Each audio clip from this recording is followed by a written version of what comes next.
Discussing, ठीक है, हम इलेक्शंस को डिस्कस कर रहे थे, ठीक है।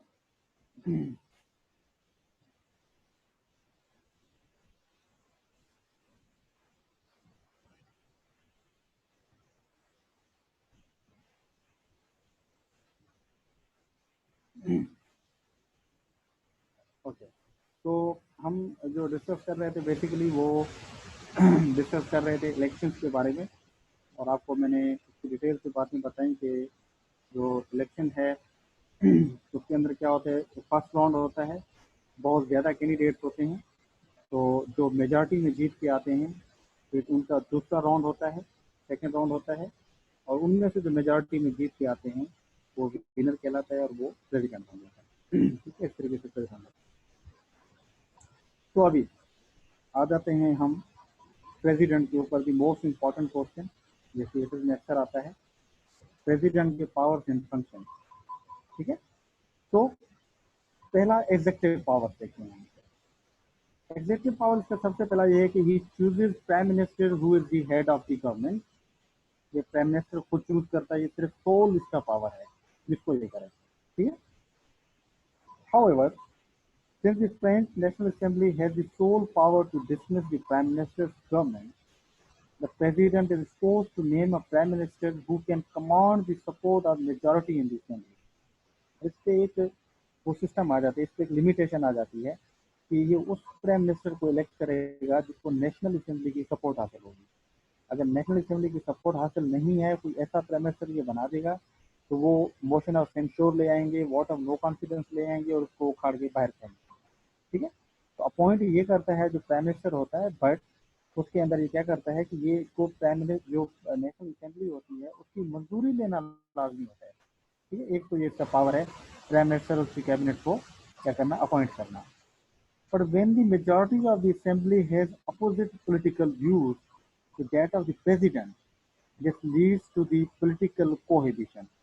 यहाँ पे कोहिबिशन का रोल आ जाता है कि जब प्रेसिडेंट जीत के आ गया बट जो नेशनल असेंबली के अंदर लोग बैठे हुए हैं, जो मेंबर हैं, वो किसी और पॉलिटिकल पार्टी से हैं, फिर प्राइम मिनिस्टर ने सर्वाइव भी कर प्रेसिडेंट ने सर्वाइव भी करना है, तो वहां पे फिर रूल आता है कोहिबिशन का, जो हमने पीछे भी पढ़ा कोहिबिशन का। इसके अंदर क्या होता है, कोहिबिशन का मतलब क्या होता है, in that case the president's power is diminished since much of the de facto power relies on the supportive prime minister and national assembly and is not directly attributed to the post of president। तो कोहिबिशन के साथ क्या होता है, फिर president ने मजबूरी में दूसरी पॉलिटिकल पार्टी के साथ रहना होता है। तो जब वो दूसरी पॉलिटिकल पार्टी का सहारा लेता है तो इसके अपने पावर इतने नहीं रहते जाके, क्योंकि प्राइम मिनिस्टर इसको सजेशन नहीं देगा तो ये असेंबली को डिसॉल्व भी नहीं कर सकता है। ठीक है, नेशनल असेंबली को, तो फिर ये फंस जाता है, ये मजबूर हो जाता है, तो उसको हम कहते हैं कोहिबिशन।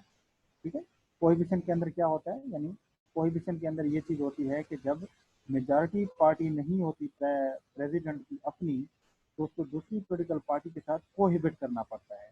तो जब वो कोहिबिट करता है तो उसके पावर पे थोड़ा सा लिमिटेशंस आ जाती हैं, क्योंकि फिर वो मरहून मिन्नत हो जाता है नेशनल असेंबली। ठीक है, एग्जीक्यूटिव पावर।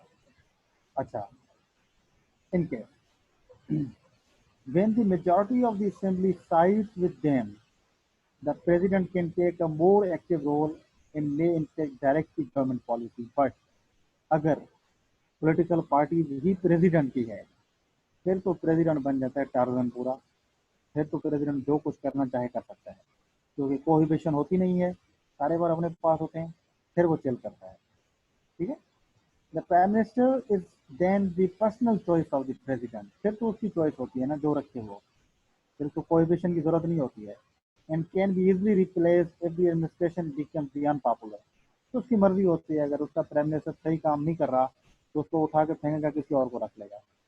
बट अगर उसकी पॉलिटिकल पार्टी मेजॉरिटी नहीं है, कोहिबिशन है, फिर तो जो दूसरे कहेंगे उसको रखना होगा मजबूरी में। ठीक है, he orders to use nuclear weapons, इसका एग्जेक्टिव पावर्स है, ये ऑर्डर कर सकता है एग्जेक्टिव में। He also appoint the major officials including military civilians, chief and commander होता है, उनको अपॉइंट करता है। ये इसके एग्जीक्यूटिव और जो मुल्क के अंदर लॉज की इम्प्लीमेंटेशन का काम जो होता है वो भी इसका होता है। ठीक है, ये इसके executive power. Then there are also legislative power, ठीक है। The president promotes the legislative power, ठीक है। ये इसके पास ये लॉज को भी प्रीमलगेट करता है, यानी कि इशू करता है डिफरेंट लॉज को। और it has also suspensive veto. क्या होता है ये? When president with law they can request another reading if parliament but only once upon a month। अच्छा, सस्पेंसिव वीटो क्या है? जब पार्लियामेंट से कोई भी बिल आता है इसके पास, तो ये इसको सस्पेंड करके वापस कर देता है पहले दफा पे, और अगर इसको रिकंसिडर करो।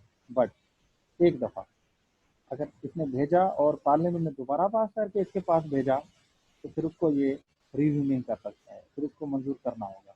उसे कहते हैं सस्पेंसिव वीटो, यानी एक दफा वो सस्पेंड कर सकता है किसी भी चीज को, bill. The president may also refer the law for review to the constitutional council prior to the promulgation। यानी कि लॉ आ गया है तो प्रेसिडेंट पहले वो कॉन्स्टिट्यूशनल काउंसिल को भेजेगा, यानी सुप्रीम कोर्ट को, कि आप इसको चेक करें कि ठीक है कि नहीं है। तो ये भी इसके पास लेजिस्लेटिव पावर है कि वहाँ भेज सकता है, डायरेक्टली वो लॉ अलो नहीं होता, ठीक है। Then president may dissolve the French national assembly, इसको डिसॉल्व भी कर सकता है, ये सोल पावर है इसका। The president may refer treaties and certain types of laws popular referendum. मैंने पहले बताया कि रेफरेंडम के लिए ये काफ़ी लॉज भी भेज सकता है, जो भी कोई डिसीजन लेना हो तो ये लॉ के लिए भेज सकता है, ठीक है। ये लॉ के लिए भेज सकता है, ये इसके लेजिस्लेटिव पावर है, ठीक है। आगे, the president names but can not dismiss the prime minister. वो प्राइम मिनिस्टर का नाम तो दे सकता है पर डिसमिस नहीं कर सकता। क्यों? क्योंकि डिसमिस उसे नेशनल असेंबली करेगी, और उसमें जिसकी पार्टी होगी वही करेगी। हाँ, अगर नेशनल असेंबली में पार्टी इसकी अपनी है, ठीक है, तो फिर तो आराम से कर सकती है, पर कहीं फिर भी नेशनल असेंबली प्राइम मिनिस्टर को देखना। The president names and dismisses the other minister with the consent of the prime minister। But हाँ, जो कैबिनेट होती है तो उनको प्रेसिडेंट डिसमिस कर सकता है, पर उसके लिए भी प्राइम मिनिस्टर की उसे कंसेंट चाहिए होती है। तो प्रेसिडेंट प्राइम मिनिस्टर को डायरेक्टली रिमूव कर सकता है। The president names most official with the ascent of the cabinet, ठीक है। तो जो प्रेसिडेंट है वो जितने भी नेम देता है, अपॉइंट वगैरह करता है, तो उसमें जो है उसको कैबिनेट की और प्राइम मिनिस्टर की वो शामिल होती है। प्राइम मिनिस्टर से मशवरा करके ही अपनी कैबिनेट वो लेता है। The president names certain members of the constitutional council. ये 3 जो कॉन्स्टिट्यूशनल काउंसिल के मेंबर हैं, 9 में से वो प्रेसिडेंट खुद देता है, ठीक है, अपनी मर्जी, इसका लेजिस्लेटिव पावर है। The president may grant a pardon but not an amnesty to convicted criminal.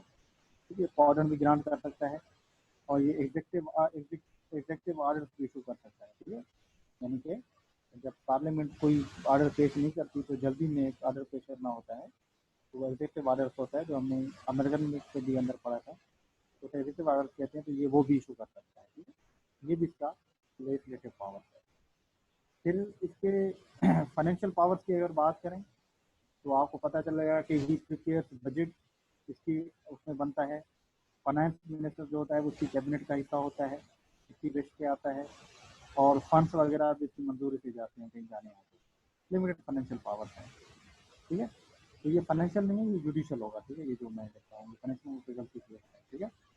तो जुडिशियल का एक ही पावर है इसके पास कि ये पार्डन ग्रांट कर सकता है, यानी माफी दे सकता है जिसको भी देना चाहे।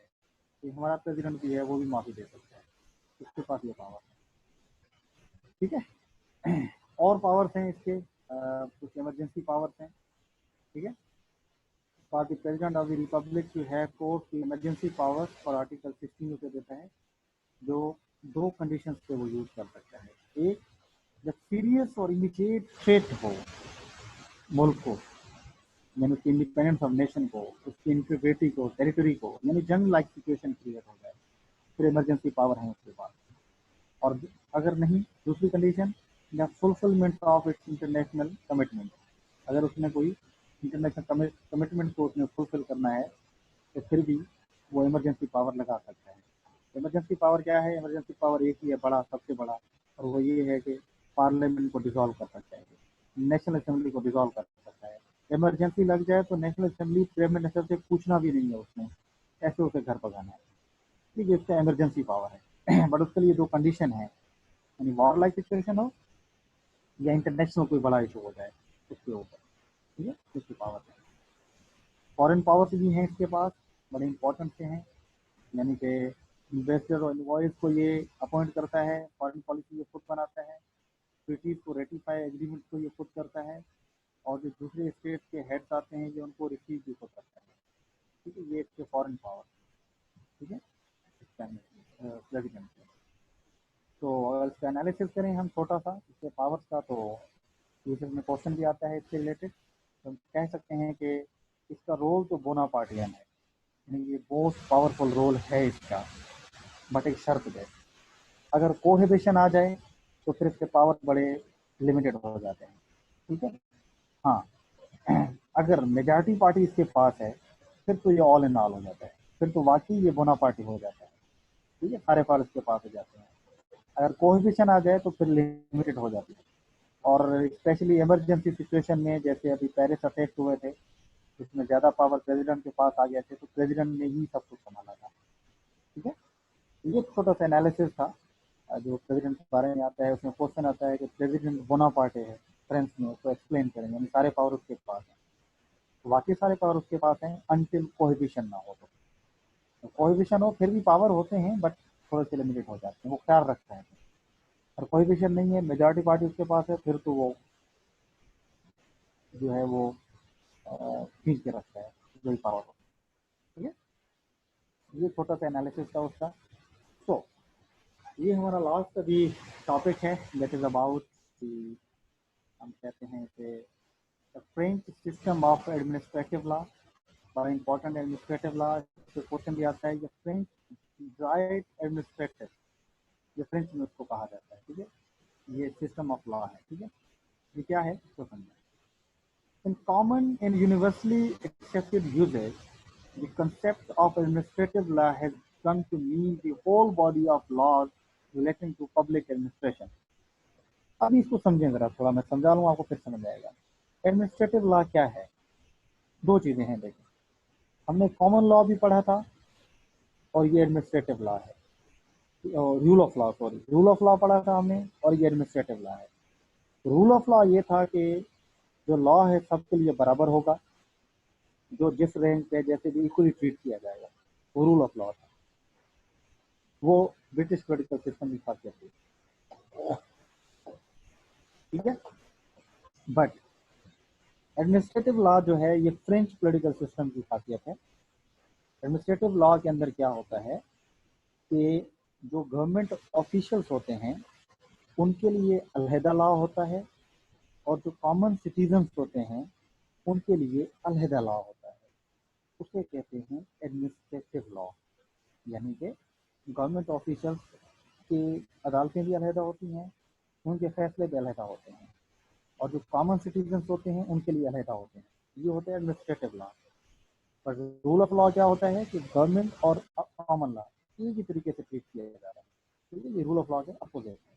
अभी आपको ये समझ आएगा, ठीक है। तो अगर इसको देखा जाए तो ये कंसेप्ट जो है ठीक है, तो अकॉर्डिंग टू बेथल में वो है, administrative law is the sum total of the principles according to which the activity of the services of the other than judicial concerned with the execution of law is exercised, यानी जो services में लोग होते हैं उनके बारे में जो लॉ होता है, ठीक है। Broad sense administrative law relates to the organisation, power, scale, personal, finance and responsibility of the public authority, यानी कि गवर्नमेंट ऑफिसर्स जो होते हैं, पब्लिक अथॉरिटी, उनके पावर्स वगैरह उसे डील करता है। But in narrower sense, as the Encyclopedia of Social Sciences recalls, it means the law of the official power, यानी ऑफिशियल लोग होते हैं उनके पावर्स का लॉ होता है।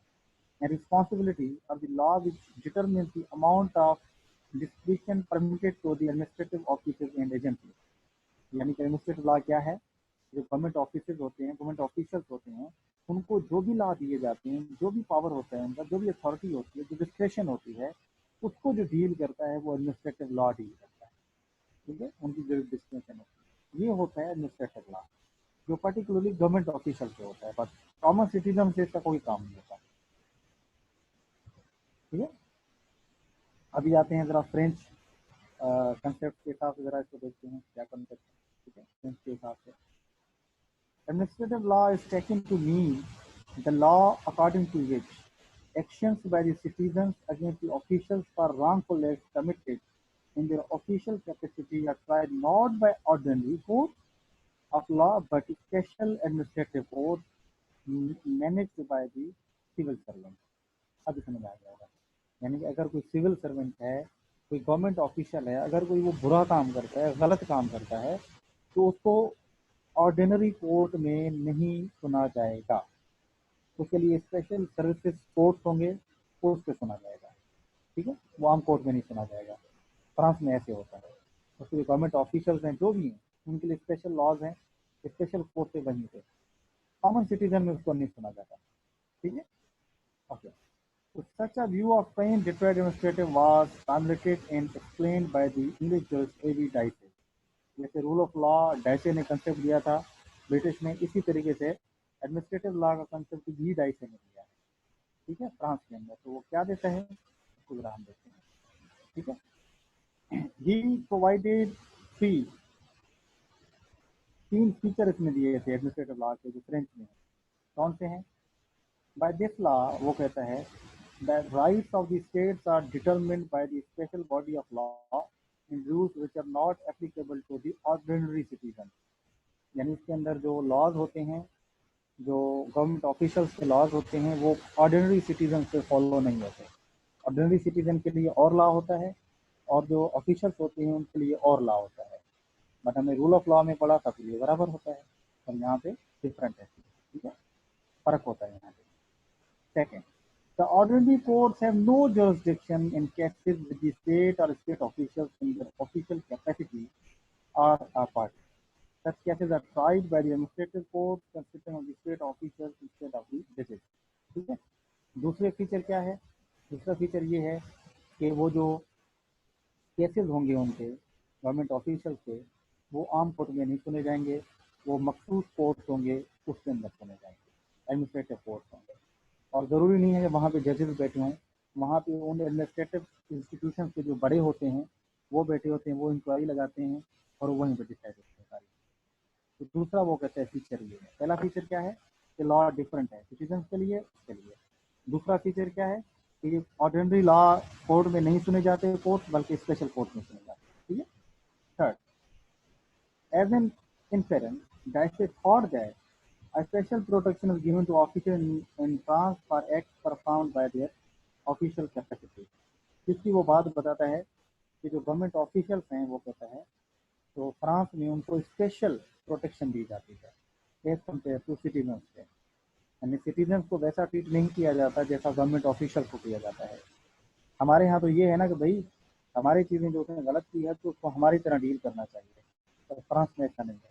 फ्रांस में क्या है, एडमिनिस्ट्रेटिव लॉ है जो कहते हैं नहीं, सिटीजन अपने काम खुद करें, उनको गवर्नमेंट ऑफिशियल से ही संभालेंगे, ठीक है। तो यहाँ पे भी ये सेम तीसरे में बताता है जिसको स्पेशल पावर दिए जाते हैं, ठीक है।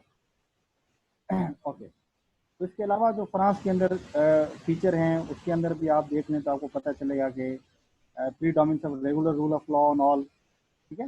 इसमें फर्क जो होता है, यानी रूल ऑफ लॉ और एडमिनिस्ट्रेटिव लॉ में जो डिफरेंस होता है, तो उसके अंदर क्या होता है, लॉ में तो सारों के लिए एक रूल होता है, ठीक है, सिटीजन इक्वल होते हैं, हर चीज़ ऑफिशियल और नॉन ऑफिशियल इक्वल होते हैं, बट इसमें डिफरेंट होते हैं, ठीक है। इसके अंदर स्पेशल स्टेटस होता है उनको और दूसरों को।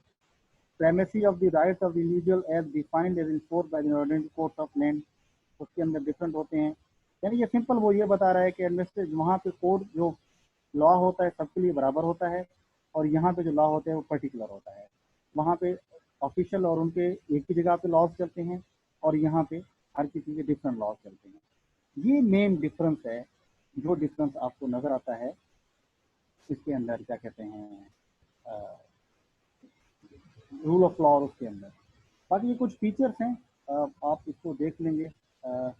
मेरे मोबाइल की बैटरी लैपटॉप की लो हो रही है तो मेरी कॉल कट जाए, ठीक है। तो इसके कुछ फीचर्स हैं, जैसे रिस्पॉन्सिबिलिटी ऑफ गवर्नमेंट ऑफिशियल्स है, ठीक है, उसमें गवर्नमेंट की ऑफिशियल्स की रिस्पॉन्सिबिलिटी होती है एडमिनिस्ट्रेटिव लॉ में। रिलेशन जो होते हैं सिटीजन्स और ऑफिशियल्स के, वो थोड़े से डिफरेंट होते हैं, ठीक है। The officers of the state are governed by administrative law, बल्कि जो सिटीजन्स होते हैं उनके लिए कॉमन लॉ होता है, उनके लिए डिफरेंट लॉ होता है, ठीक है। तो अगर कहीं पे केस डिस्प्यूट आ जाए सिटीजन्स और उसके दरमियान, तो उसके लिए मज़े की बात है वहाँ पे कोर्ट भी अलहदा हैं, ठीक है। वहाँ पे अलहदा कोर्ट बने हुए हैं जो क्या करते हैं, जो ऑफिस कॉमन सिटीजन्स के अलहदा तरीके से वो करते हैं, डील करते हैं, और जो दूसरे होते हैं उनके अलहदा तरीके से डील करते हैं, डिफरेंट होते हैं, ये कोर्ट भी डिफरेंट होते हैं। तो एडमिनिस्ट्रेटिव कोर्ट जो होती है वो डिसाइड करती हैं डिसिप्लिन वगैरह अपने हिसाब से, ठीक है। तो इसलिए हम कह सकते हैं कि जो फ्रांस है, there's a distinction made between the officials and the ordinary citizens in respect of securing of their rights and duties. Different है citizens की भी, non citizen की और उनकी। However, this does not involve any discrimination between the ordinary citizen and officials in the sphere of the administrative of the justice. But इसका मतलब ये नहीं है कि वो काम अपना सही नहीं करते, हालांकि उनके पास काफ़ी सारे पावर्स होते हैं, डील अलहदा करते हैं, बट वो काम अपने हिसाब से ज़रूर करते हैं, ठीक है। तो ये जो थी एक छोटी सी डिस्कशन हमारी हुई एडमिनिस्ट्रेटिव लॉ के बारे में और रूल ऑफ लॉ के बारे में, डिफरेंस के बारे में। आई होप आपको समझ आई होगी। तो यहीं से हमारा जो फ्रेंच कॉन्स्टिट्यूशन है उसको हमने कंप्लीट किया है, और अभी जब हम पढ़ेंगे तो वो हम पढ़ेंगे वो जो होगा that is about the Russian constitution, ठीक है। तो कल मैं इंशाल्लाह टाइम इंटीमेट कर दूंगा, दिन को ही हमारी क्लास होगी, तो हम उसके अंदर पढ़ेंगे